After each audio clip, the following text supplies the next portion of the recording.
Well, hello and welcome back to the Squared Circle Radio YouTube channel. We are live immediately following Monday Night Raw. The Young Buck Andy York is with me. My name is Chris Belcher. Thank you for being with us. And Andy, it's Clash in Italy, man. It's time to go this Sunday. We are 6 days away from yet another pay-per-view. And as LA Knight announced tonight, King of the Ring qualifying matches start on Monday. So we are right in it as soon as this one's over. Yeah, it's man, it's that time of year again where you blink and there's another WWE pay-per-view, there's another AEW pay-per-view. There's something going on almost every weekend. So it's a lot. It's a lot to talk about, it's a lot to cover. It is. We're going to be right here covering it for you. Make sure that you subscribe to the channel if you haven't already. We would appreciate it so much. A very high trafficked episode last week. So thank you so much for checking that out. If you're here as a result of that, thank you for coming back. We appreciate it. Let's get into it, Andy. The way that Monday Night Raw ended, the contract signing closed out Monday Night Raw between Roman Reigns and Jacob Fatu for tribal combat for the World Heavyweight Championship. Now, Andy, it's interesting to me that this is tribal combat. I know we talked about it last week, that we sort of called it. We also said that there's only been one tribal combat match. There's actually been two. The match of Solo Sikoa on the Netflix premiere of Raw was also tribal combat, so we missed that one. It's interesting, Andy, that this is tribal combat because that means the winner is the tribal chief, as Roman and Jacob laid out tonight. But Andy, this whole story has been based on Jacob not wanting to be tribal chief, wanting basically wanting to have his cake and eat it too, but not be tribal chief, not have that responsibility. So Andy, I think it's interesting that's when you think about it that way, that's the stipulation that they're going with. Yeah, it's I think it's become one of those things where maybe in the beginning he didn't want that role, but now that he's gotten so close to having everything, it's something he desires. It's something he wants. And I think he even said it great, like tonight in his promo, that Roman took him like where they're at, where their family is at, where they're at because of Roman. Mm-hmm. But then from his perspective, it's time for a leadership change to take him even further. And so I think that is an interesting aspect of all of this, and really just sprinkles in, more to play down the line if this story continues post Clash in any way, shape, or form. So I think it's an interesting route that we're taking. I think it's a different route that we're taking.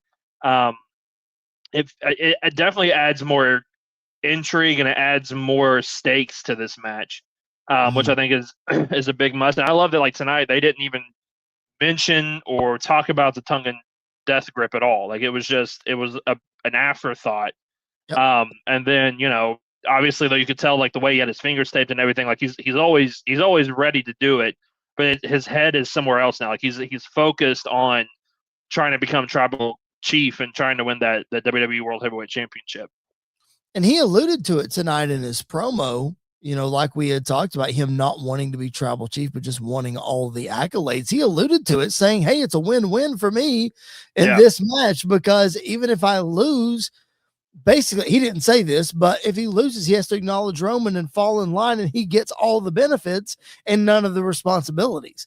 So in the end, Jacob does get what he wants, but again, he takes everything from Roman if he wins this match. That is a big, big if, which I'll talk about in just a minute. Andy, we seemingly have been told that, obviously card subject to change, we've seemingly been told that Cody Rhodes and Gunther are going to main event Clash in Italy for the WWE Championship over on the SmackDown side. You're shaking your head, and I tend to agree with you because this match has much higher stakes than Cody Rhodes versus Gunther, and we'll talk about that here in just a minute. But knowing that that's going to be the main event, Andy, what do we need to see from tribal combat with Roman Reigns and Jacob Fatu? We know the first hour is going to be on ESPN. You could put this in that. We talked about the trepidations there as well about, what we saw at WrestleMania with Jacob and with Drew. But what do we need to see in this match, regardless if it's in the first hour or not, that I don't want to say doesn't overshadow the main event, but what are you expecting with this? Well, I think I think I saw a graphic or something that said this was going to take place in the first hour Oh, jeez. of the show, Okay. which I despise with everything in my being because I hate the first hour being free on ESPN anyway, but that's a whole different topic that I'm sure we'll have at the post show or whenever we talk about the show. Yes. But to make it stand out, to make it be different, like I think the obvious answer, the easiest solution is have Jacob win. Like if you have Jacob win, then it's like, oh, that's a big moment to start the show off. That's a big moment that nobody expects. And then you go into the main event thinking, well, there's no way both world titles are going to change hands on the same night. Like that's like almost wrestling 101. If the world title changes hands early in the night, it's not a foregone conclusion, but it's pretty likely that that Yeah. champion is going to retain, in the main event or whatever. So I think that adds a lot of intrigue. I think my concern with it being first, and not even really just being first, but not being the main event, Yeah. is I think it solidifies the finish. Like I think this shows what the finish is, because if this is the main event, like I think it's a really good chance Jacob probably has a good chance of winning. Like I think he might walk away with the title, but the fact that it's happening in the show somewhere else, they're not going to have Roman acknowledging someone else just randomly placed throughout the show. Like it would have to be the main event. So I hate that this has happened. Like I hate that we're doing it this way. I hate that massive corporations have taken over what we love and make it now even more predictable in some ways. Mhm. And so it's not, I'm not a fan of where it's laid out right now. Even if it's not in the main event, even if it's not in the first hour, that means it's the first hour of the pay-per-view itself, not on ESPN. You're still not going to do anything like have Roman lose there. Right. Yeah, absolutely. You're not, because it's going to put Roman in a bad light. And that's not something that you want to do really at any point in the show, unless it's the main event, unless there's something dramatic that's happening that closes the show, like you laid out there.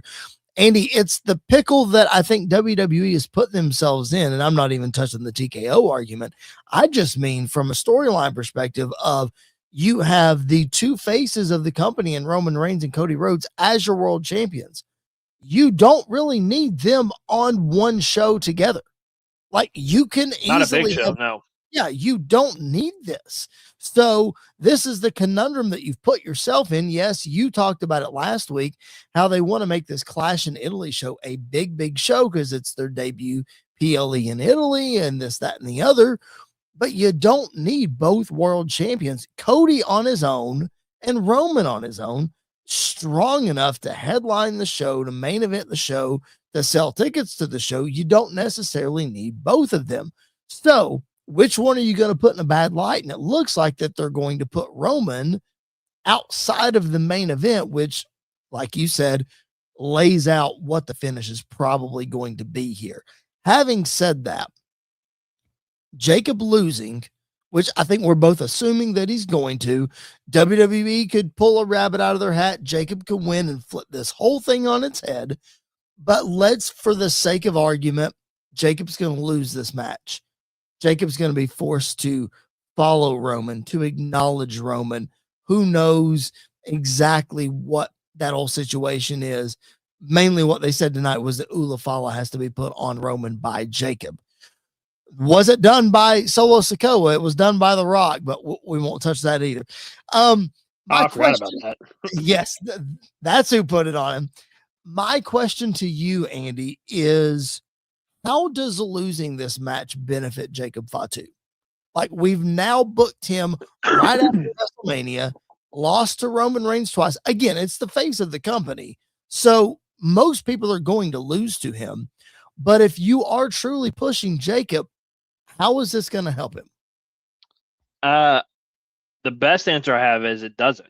Like I think it's going to stifle a lot of what he does, and it's going to slow down a lot of what he does. And it's, the way they said it tonight in the promo, the way it sounded, that is, if he loses, he's Roman's lapdog now. Like he's doing what Roman, he's the Solo in the new iteration of the Bloodline, which is a whole nother topic for a whole nother day. But I if that's the route we're going, if this is the way we get there, then I I wish we kind of never had done this feud this quick after Mania, because I feel like Jacob is coming off such a high after beating Drew, after fighting Cody in the main event of Saturday Night's main event, and being a part of that, almost being in the WWE Championship picture at WrestleMania, to being relegated as the sidekick to Roman Reigns.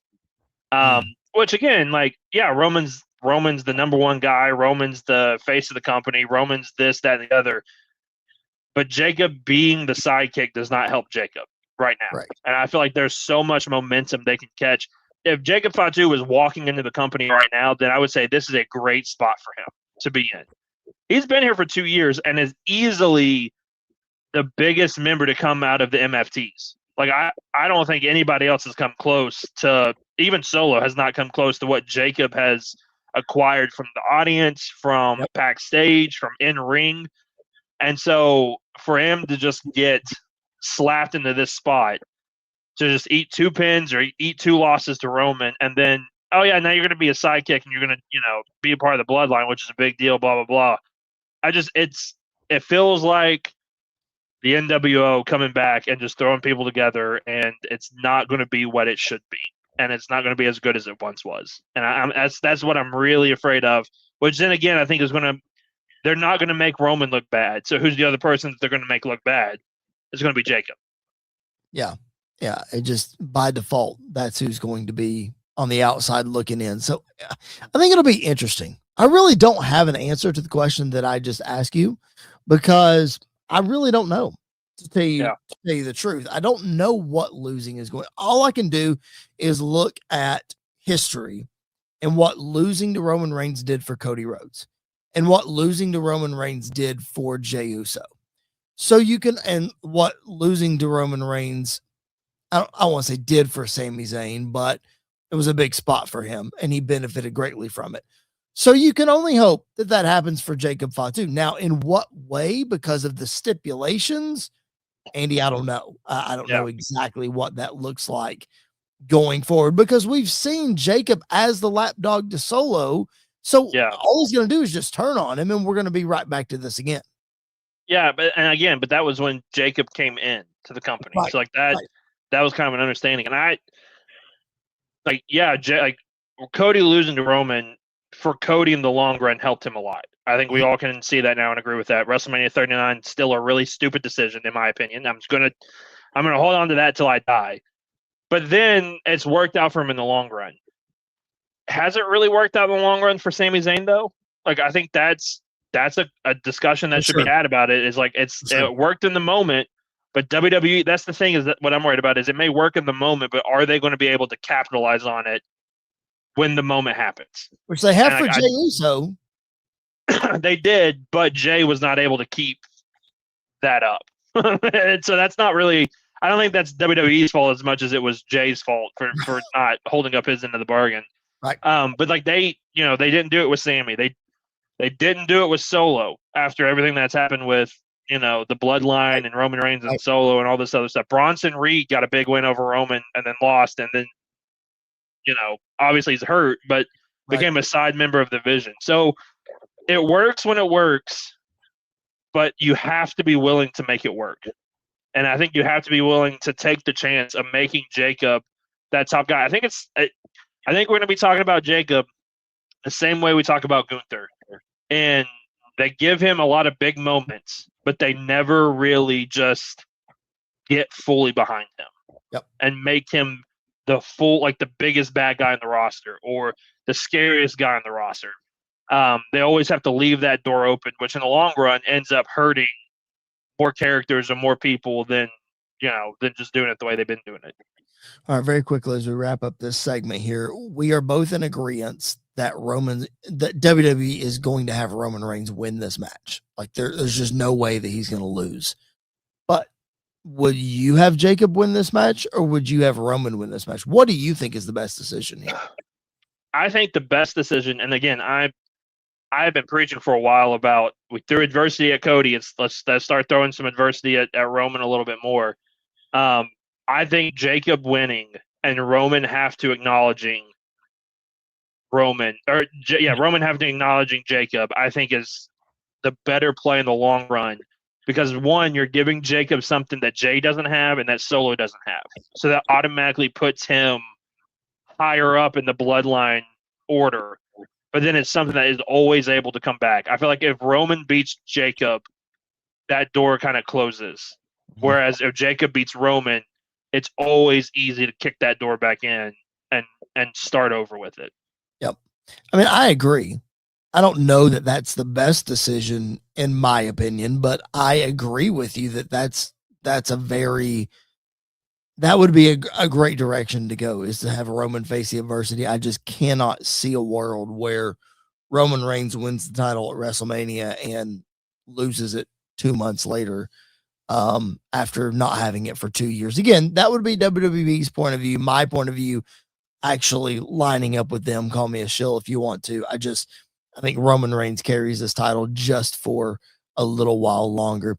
If you're joining us live, make sure you drop your comments, drop your questions in the chat. We would appreciate that so very much. Just like City Kitty, she says, could Jacob make his own faction to compete with the OTC? Well, he could.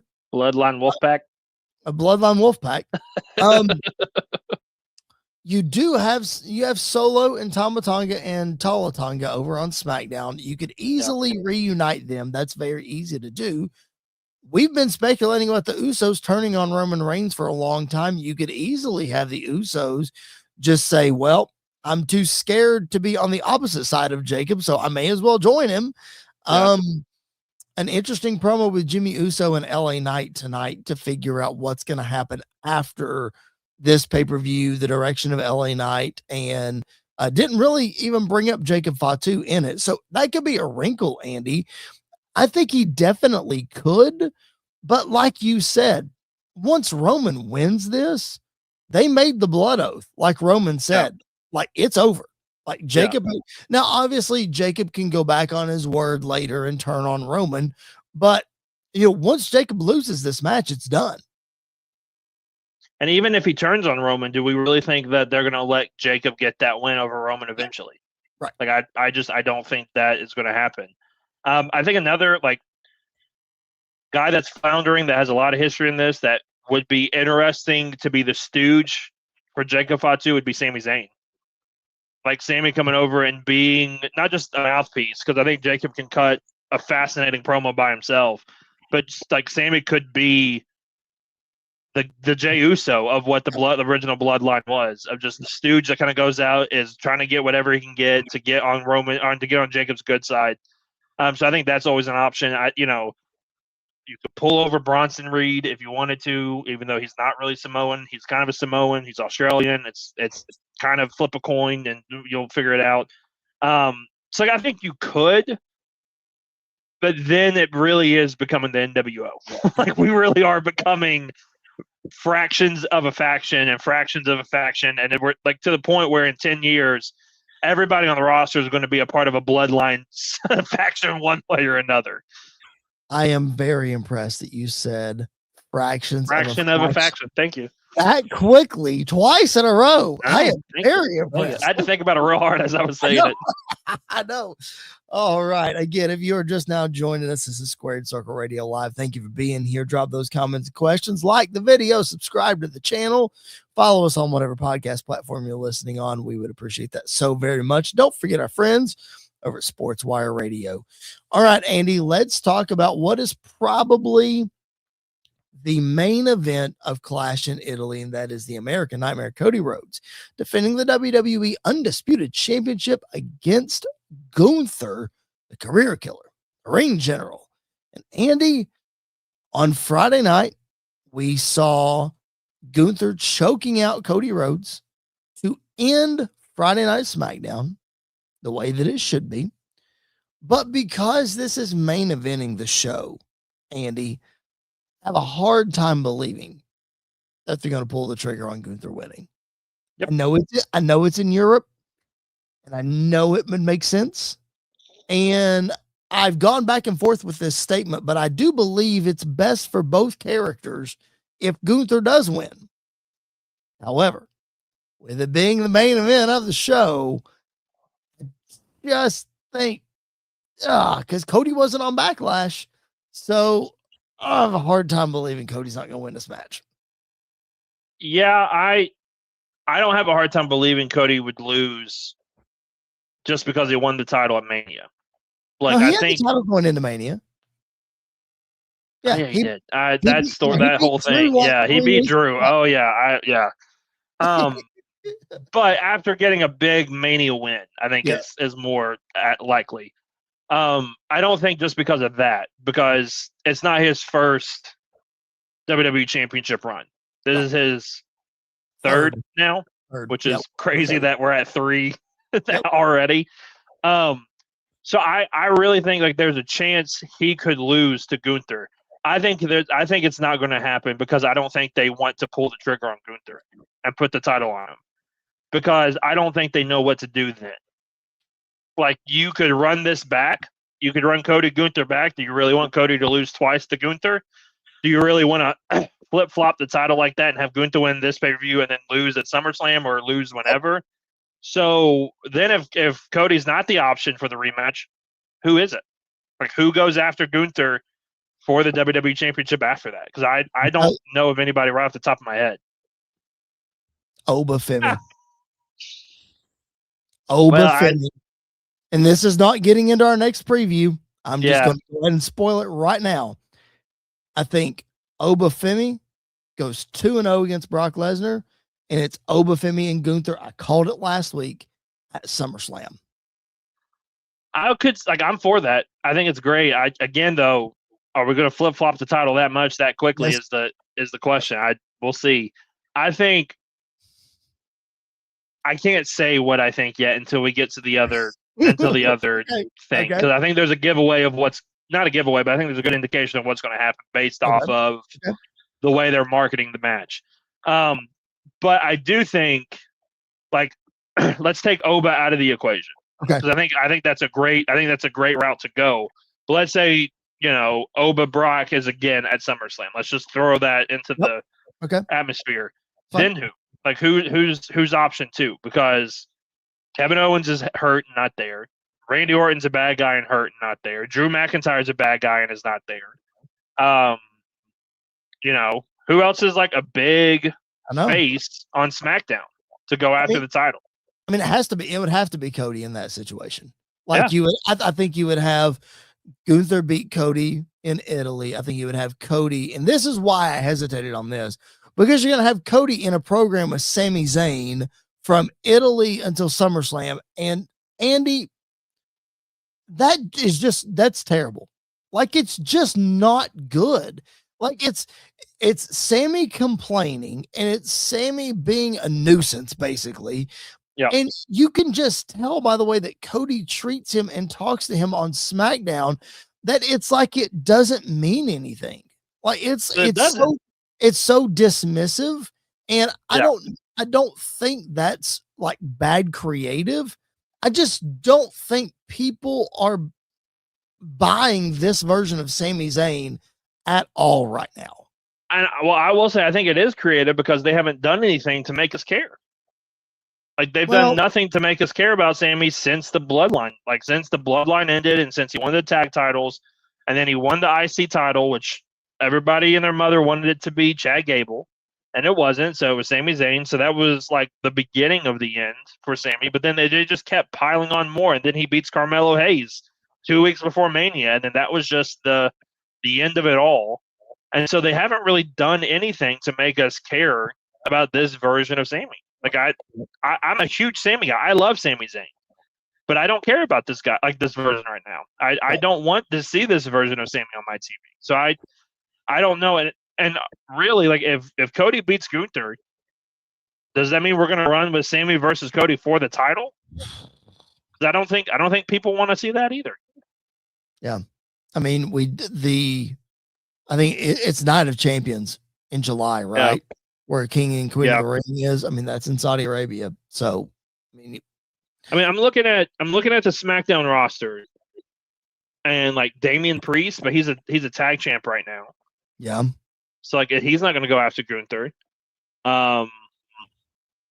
Cardona's not going to go after Gunther.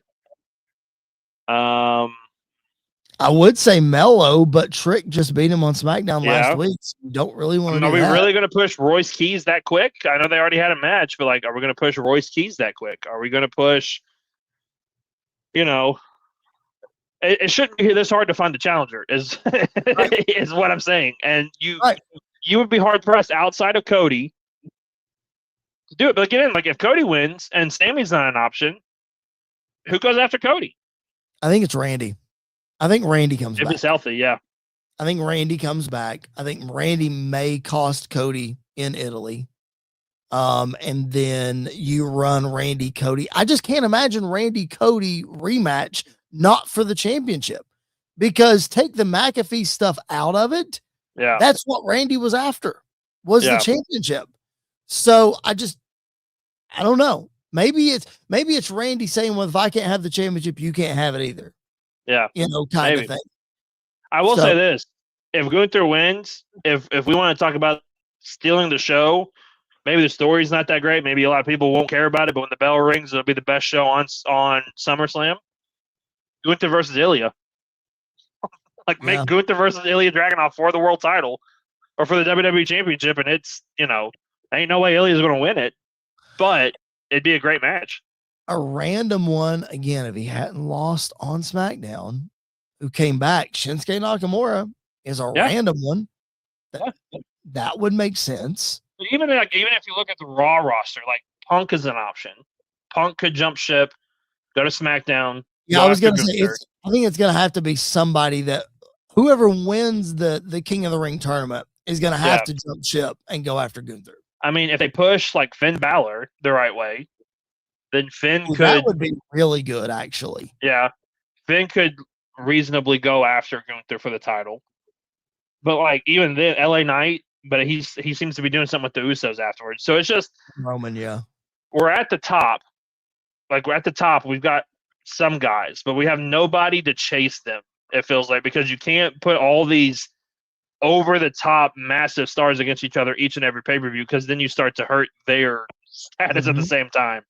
So it's kind of a backed into a situation that WWE finds himself in with it. Okay, here's one. I know we said we're going to take Oba Femi out of the equation here. What if it's Brock and Gunther? We've speculated that. That's a possibility. Yeah. That's somebody for Gunther to. It automatically makes Brock a babyface in Minnesota. Yeah. Which is going to happen anyway. It's an easy one-off if you have Brock. So maybe you could do that. I don't know, Andy. It just. I started this segment by saying I feel like it's better for both characters if Gunther wins. I don't know if it is, but I also don't know if it's not. It just seems really weird. As excited as we were about Cody versus Gunther in the moment when it first happened, and when Gunther showed up and choked out Cody Rhodes, as excited as we were when this moment on our YouTube screen happened, we didn't think about what was next and what the results of all this was going to be, especially main eventing a pay-per-view with Roman Reigns on the pay-per-view. Because if you're going to main event the show with this, Andy, it's got to be huge. It's got to be important. Something's got to happen. Yep. Now, I'll tell you what could happen is Gunther could lose, Cody could win straight up, which is not the best, but it is what it is. And then Punk's music hit, and we start going towards Punk and Cody at SummerSlam for the WWE Championship. Like, I think that is a real possibility as well. Yep. I'm with you. Let's see what City Kitty in the chat has here. She's sticking with QB1 winning in Italy. Well, I'm shocked. I don't know.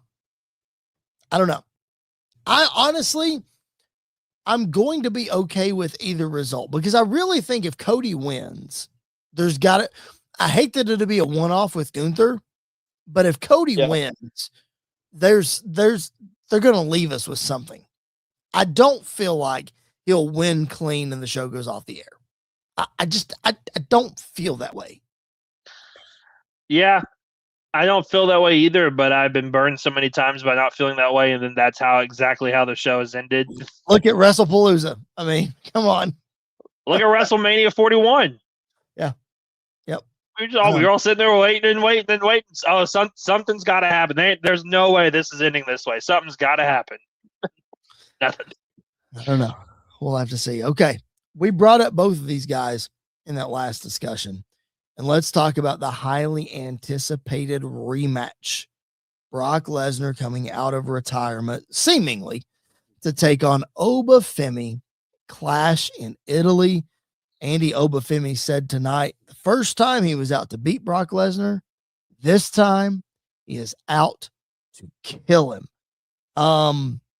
Man, I know the first match was so anticipated and it was so highly regarded when it was over with. I don't really know what to expect in this one. Honestly, I know there are more hits that they can play. There was no real Suplex City that happened. There was a couple that happened, but yeah, I don't know, man. I don't know. I'm way more okay with Brock seemingly foregoing his retirement to come back to face Oba Femi again. I am too. If he's putting him over, and this is it, like this. But again, like there's no way he's not on SummerSlam. Like if he came back for Clash, there's no way he's not on SummerSlam. So how do we get there? Is the question. I'll get there. Go ahead. I think you said what could they do for this one? Like what's a way that they could do something to be different? Worst case scenario is right out of the gate, F5, 1, 2, 3, Brock wins. Like I think that universally is the worst case scenario. Yep. And then I know I'm going to speak out of both sides of my mouth, but that's totally fine because I can do that because I'm on the podcast. It's what we all do. It's fine. Yeah. Is if Oba hits his powerbomb right off rip a couple times, pins him 1, 2, 3, and Oba straight up squashes Brock. Like I think that is something that would be interesting and just jaw dropping for people to be like, oh, this is legit. This is something else. And then maybe you could do something where like Brock comes out on Raw the next night to like officially cut a retirement promo. Gunther comes out, somebody else comes out, and like trying to pick the pieces of a broken Brock Lesnar, whatever. Yeah.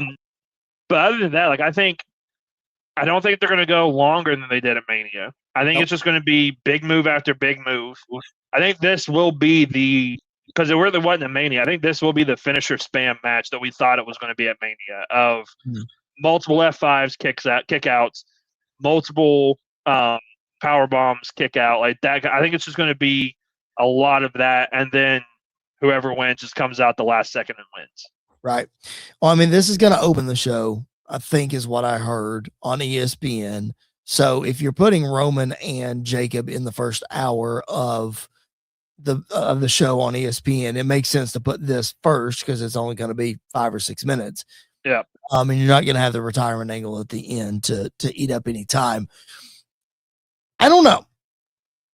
I don't know what I want to see happen here because, Andy, if Brock wins, we're going to go to a rubber match at SummerSlam. And Oba's going to win there, and it's going to be fine. That will work out just fine. But let's say that Oba wins this one, and he beats Brock 2 in a row. What do you do with Brock Lesnar? Andy, I didn't come up with this idea. Somebody online came up with this idea. And you know how I don't like to give the internet wrestling community a lot of credit, but I'm going to give them credit on this one. So then the question becomes, what do you do with Brock Lesnar? Is he just done after that? No. We're talking about, I mentioned earlier that after Oba Femi beats Brock Lesnar, then he can go after Gunther. And then we're wondering what happens on the other side. Roman Reigns, Brock Lesnar, SummerSlam, Brock's official retirement match. Who better to retire Brock Lesnar than Roman Reigns? I don't know. I'm just saying. I'll say this: just hearing that matchup makes my stomach turn because we have seen it so many times. And like, was the last time in SummerSlam in Nashville? Was that the last time they faced each other? Yep. Okay, that was probably their second best match that they've ever had with each other. Like WrestleMania 31 was really good. Then that one was good.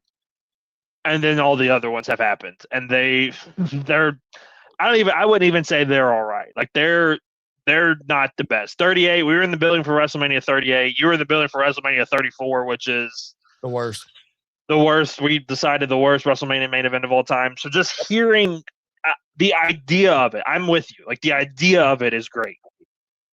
Hearing it though makes my stomach turn. I would be the most nervous for it because I've seen it so many times end so badly that I don't know what else they could do, even if you add the retirement angle, to make it feel different. They'll figure it out. Listen, I know, but we have not seen a Roman Reigns Brock Lesnar match under this version of the WWE.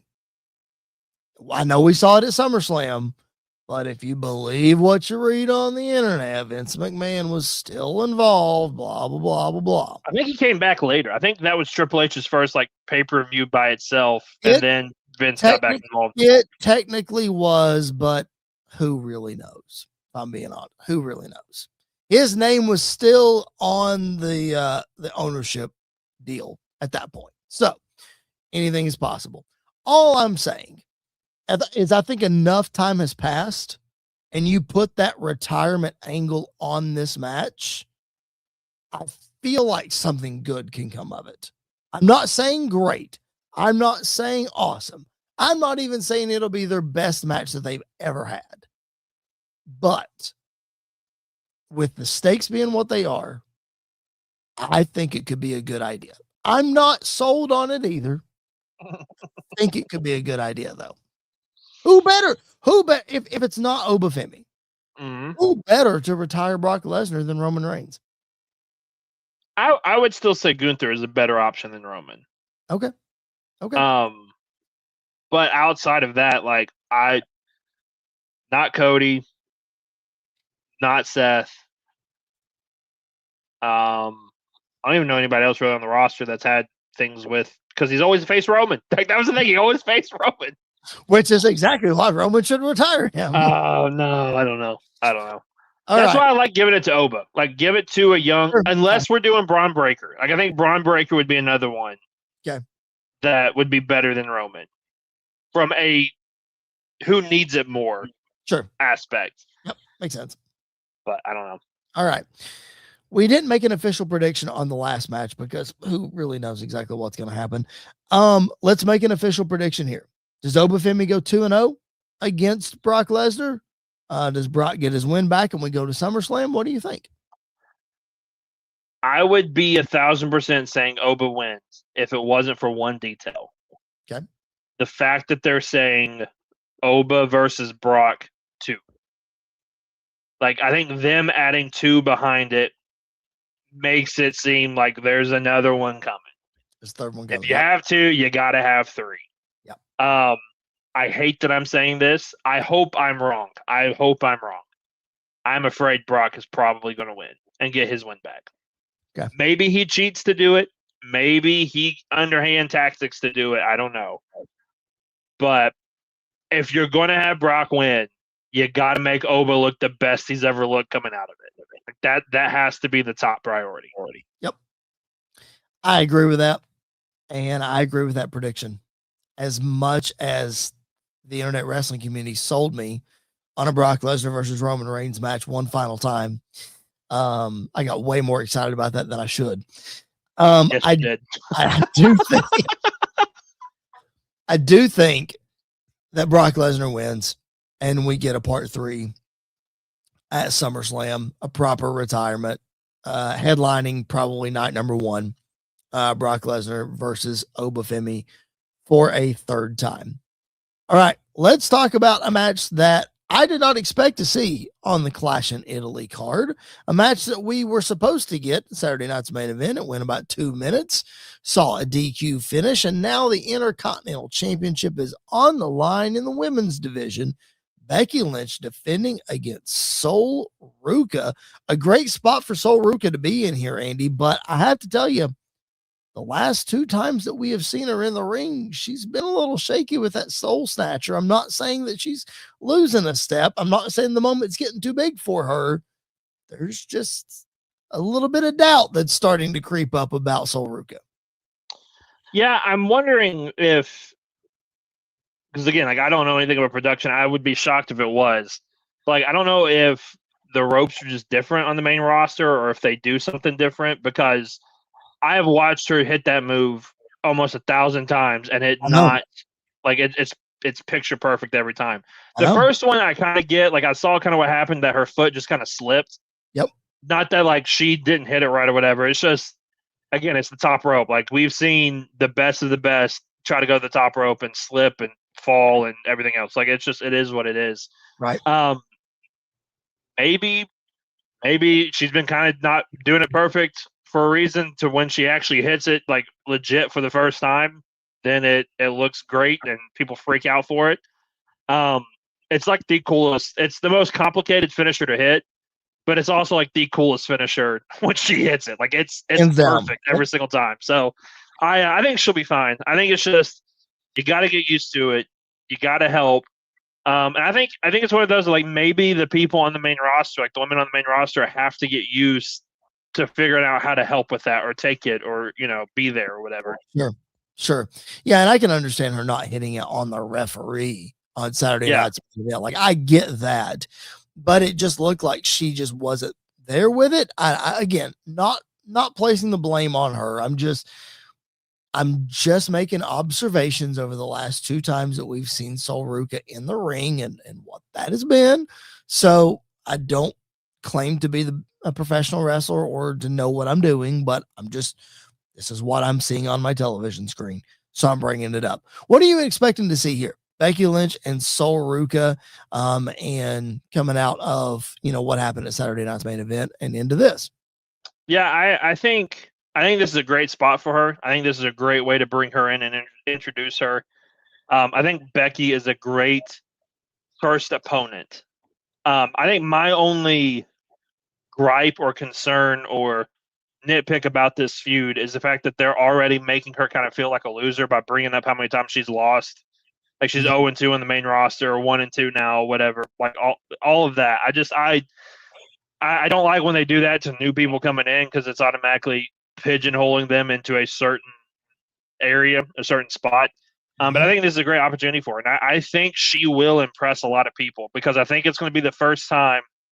Like her match with Liv was really good on Raw. Yeah, it was. And so I think her and Becky are going to really have a great match. I think they're going to have a great chemistry. The crowd, I think, is going to be behind her a lot. And so I think it's going to be a big moment for her to really just prove herself of, hey, the first couple of weeks may not have been great, but this is what I'm really capable of doing. Because she is a very unique and special talent that should be a world champion at some point. Like I think she's got the look, she's got the promo, she's got the in-ring ability. And so I think she can make it really, really far. This is the first step to really show that, prove it. City Kitty live with us in the chat. Sol Ruca has some improvements to make based on her live showing, but I think it could be some nerves. City Kitty was in the building last week in Knoxville, seeing Sol Ruca take on Io Sky in that match. So she knows what she's talking about here. So she was there. And I'm with you. I think her potential is through the freaking roof, man. She's really, really good. She has the look, her promo skills, her in-ring ability as a former gymnast, and this, that, and the other. So I think she has unlimited potential, but I do not think she captures the Intercontinental Championship at Clash in Italy. I think big time Bex brings home the championship again. And I don't know, man, you said it. Becky being the perfect first opponent for her on a big stage. I like Becky being this for young talent. I love when Becky either gets screwed over by the young talent or just straight up beats the young talent and can add them to her list of complaints and the fun nicknames. It just continues to expand this Becky Lynch character that we are in. And it's not just me saying it. Everybody else is saying it. I think it's really good. I really do. It's a great spot for her to be in, to be putting over this young talent. Yeah, I think it's a great spot for her to be in. I think it's a great spot I think it's the spot she's made for now. Like she has made a name for herself to be at that point. I love Becky. I love the name Becky for obvious reasons. Like Becky is a top tier late name for me. That being said, I think Sol Ruca wins the Intercontinental Championship. Okay. And is able to hold that over Becky's head. Because, again, the best part about this version of Becky, yeah, when she's on top, it's great. But when she doesn't have the title and has her back against the wall and is complaining and freaking out and everything, like, I think that is the top spot for her. I think this is also a great feud to take into SummerSlam. Like, I think this is a great way to really just elevate Sol Ruca. I also think there's a really good chance that, like, by SummerSlam, Sol Ruca is going to be the Intercontinental Champion, and JC Jane will be the U.S. Women's Champion. Like, I think they want to build those two ladies up a lot, and so I think it's a great way for them to do that by having her beat Becky. I think Becky getting cocky and getting into it with Jess and all this other stuff, and then just a soul snatch out of anywhere. 1, 2, 3, match over. I think that's such a great way to do it. All right, let's talk about the final match at Clash in Italy, the other women's match on the card. This one for the WWE Women's Championship on the SmackDown side. Rhea Ripley and Jade Cargill. Now, Andy, I'm going to say this. I know everybody is excited about the Oba Femi Brock Lesnar rematch from WrestleMania. Yes, hang on one second. City Kitty in the chat. Soul seems to be aligning with Austin Theory in the vision. Yes. Let's talk about that in just a minute. Hold that thought. Rhea Ripley, Jade Cargill. I know everybody's excited about the Brock Lesnar and Oba Femi rematch, but let's not forget that the Rhea Ripley, Jade Cargill match from WrestleMania was really, really good. The sequel, Andy, has a chance to be even better, especially because the last two shows, Jade Cargill has left Rhea Ripley laying and gotten the 1, 2, 3 over her. Yeah. Yeah, I am actually really excited for this because I think it has a lot of potential. Like, I think the potential for it is really high. I think part of the reason why the WrestleMania match was so good is that we put the bar so low. Yep. But it's not like they just barely got over that bar. Like, I think they smashed through that ceiling and really showed what they're able to do. Rhea is one of those talent that can have a great match with anybody, and like she has proven that time and time and time again. I think Jade has gotten a lot better over the last couple of years and over the last couple of months. I think I know she didn't have a lot of title defenses and everything else. I think that has made her hungry to prove herself even more. And so because of that, I think this match has the potential to be something really, really special, just as good as their Mania match, maybe even a little better. And both ladies coming out looking really good and really strong. But is it strong enough for Jade Cargill to recapture the women's championship, or does Rhea Ripley hold on to it? I lean towards Rhea winning and retaining. I think there's a good chance Jade wins and gets the title back. But as of right now, I kind of lean towards Rhea retaining the title. I do too. I just think Rhea is the kind of much like Roman Reigns. I think it's way too soon to be taking the title off of Rhea Ripley because she's as big a star as Roman Reigns and Cody Rhodes is. And this is her first title defense. I just have a hard time believing that they would take the title off of her. Let's get to City Kitty's comment real quick because I was going to bring this up in our Saturday night's main event recap. Logan Paul, torn triceps at Saturday night's main event, going to be out 6+ months. Wondered what Austin Theory was going to do, made a huge impact on Monday Night Raw tonight with the steel chair, laying out Dawkins, laying out Joe Hendry. But it was Maxine Dupree, not Sol Ruca. Maxine Dupree seemingly is lining up and aligning herself with Austin Theory. I was prepared to come on this show and say, I hope this is the end of the vision. Just end it already because everybody's getting injured. It just end it, be done. But it seems like we're still just going to keep trucking along, and Maxine Dupree is probably part of that. Yeah, I think it's weird that it's her, and I'm curious to see how it plays out. I think we've also have seen this a lot before of people in the background talking to other people and setting the seeds and planting the seeds, and then nothing has really happened with it. Like, it's just kind of been there. But I think that scene was in the car, though. Yeah, like they made it real intentional last week and showed her like really close up. So I don't know what that means. Like I don't know what that means for Otis and for Tozawa at the same time. Like I don't know if are they going to be part of the new vision, because that would be hilarious if we're bringing them in as well. But I'm with you. They can probably play it off for a couple weeks that they think Probably. you know. I don't know. I'm with you. I think the vision should just go away. Yes. Like the vision just be done. The vision just needs to go away. And I think it starts with Braun Breaker breaking off from Paul Heyman. And Austin Theory can go off and do Austin Theory things again and get lost in the shuffle where he belongs. And just kind of go back to the status quo, because the vision was fun for a while. Like I remember after WrestleMania 41, man, we were all so excited. Braun Breaker joined in everything. And then nothing just kind of happened. And it all just kind of floundered. Injuries were a big part of it, but also like the creative behind it, the storytelling behind it wasn't the best. I think it's time just to end it, not Judgment Day style, but like straight up just end it and let's go home. I was gonna say, how many times have we said this about Judgment Day, and they're oh still my gosh, hanging it around. never ends.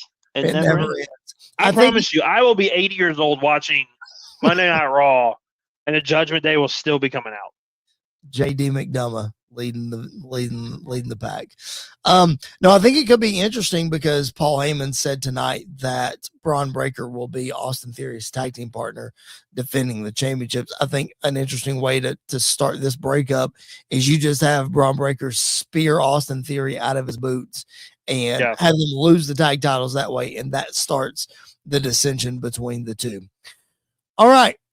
Let's talk about this week in wrestling history. Let's wrap up with some old school stuff.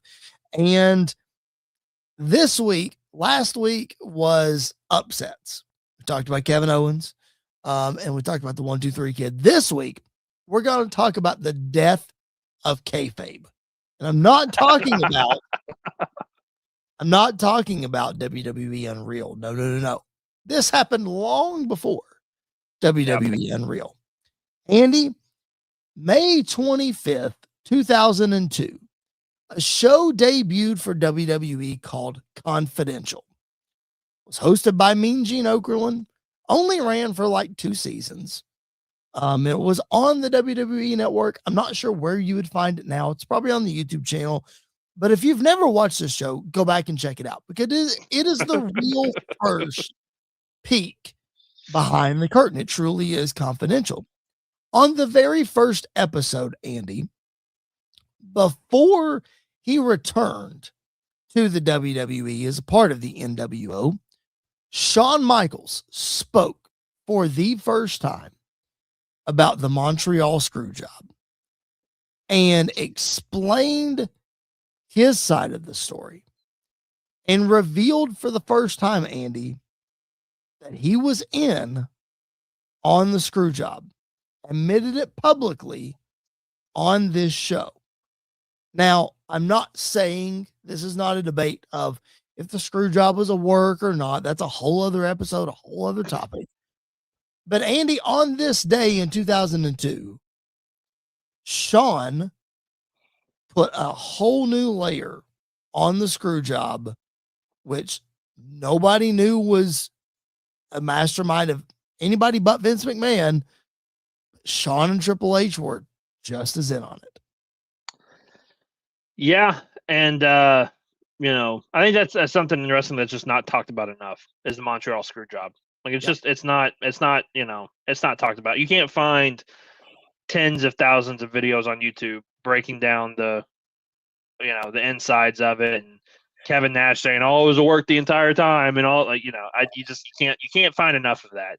Yep. It's so fascinating to me, though, that that's where I think it shows how desperate Vince was during that time period of just making sure everything was the way he wanted it to be. Like I think that obviously that never went away. Like if you watched WWE for a long time while he was in charge, that never went away. Yep. No matter how much the fans begged for stuff to happen, and he would actively on TV do the complete opposite as like a middle finger to everybody multiple times. So I think this is like the first real, moment of that. But then like Brett's perspective of it and Shawn's perspective of it, and then Triple H getting involved kind of for no reason. Like it's a wild, wild thing. And then they show the backstage footage of Vince getting punched in the face and getting knocked out and all the other stuff. It's brawl out before brawl out happened. Sure. And it's awesome. Like, I love it. I love getting to hear perspectives. And the thing about it is, like, when Brett talks about it, I only believe about 50% of what he says. When Shawn talks about it, I probably only believe about 40% of what Shawn says. And when Triple H talks about it, I believe about 15% of what he says. So, like, there's nobody in the world that knows what happened other than those guys, and they will never, never, never tell the full truth of what happened that night. I will tell you this because I was asked by a friend, former colleague, last week, actually. He was on a flight to San Diego, and he said, "What's the best podcast or show to learn about the Montreal Screwjob?" And I said, the episode of Something to Wrestle with Bruce Pritchard and Conrad Thompson is fantastic because it came out in 2016 and it was before Bruce ever thought about going back to WWE. So he literally told everything that he knew. So go back and listen to that episode. Also, I think the Dark Side of the Ring episode does. Oh, it's great. Oh, it's so good.